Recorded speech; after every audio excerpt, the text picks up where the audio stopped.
நண்பர்களே, இது உலகப்போர் ஆரம்பமா? சவுதி வர்சஸ் அமீரகம், கப்பல் காலி. இத்தனை நாள் நண்பர்களா இருந்த நாடுகள் இப்போ நேருக்கு நேர் மோதிக்கிறாங்க. இது உங்களுக்கும் அங்க இருக்கிற நம்ம ஊர் மக்களுக்கும் ஏன் ஆபத்துன்னு தெரியுமா? கடைசி வரைக்கும் கேளுங்க.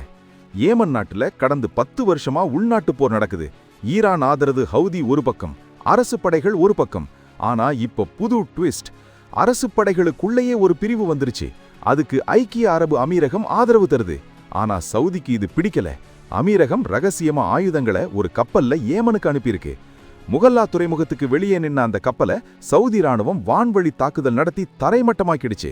துபாய், சவுதி, கத்தார்னு நம்ம ஊர் மக்கள் லட்சக்கணக்கில் அங்க இருக்காங்க. இந்த 2 பெரிய நாடுகள் மோதிக்கிட்டா அது அங்க இருக்கிற நம்ம தமிழர்களோட வாழ்வாதாரத்தை நேரடியா பாதிக்கும்.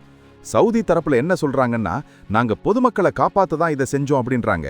ஆனா அமீரகம் கடுப்பாயிட்டாங்க. 24 மணி நேரத்துக்குள்ள அமீரக படைகளை வெளியேற சவுதி உத்தரவிட்டிருக்கு. உடனே அமீரகம் என்ன சொல்லிட்டாங்க தெரியுமா? சரி, நாங்க ஏமனை விட்டு மொத்தமா வெளியேறோம் அப்படின்னு அதிரடி முடிவு எடுத்துட்டாங்க. இப்போ இந்த 2 நாடுகளுக்கும் நடுவுல பதற்றம் உச்சகட்டத்தில் இருக்கு. மேற்காசிய அரசியல்ல இது ஒரு மிகப்பெரிய மாற்றத்தை ஏற்படுத்தும். அமீரகம் வெளியேறினா ஏமன் போர் என்ன ஆகும்? சவுதி மட்டும் அங்க தாக்கு பிடிக்குமா? சவுதி அரேபியா தன் நண்பன் மேலேயே தாக்குதல் நடத்தினது சரியா தப்பா?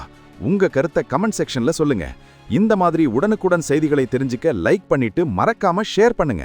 அதான் கேக்குறேன், சவுதி வர்சஸ் அமீரகம், கப்பல் காலி.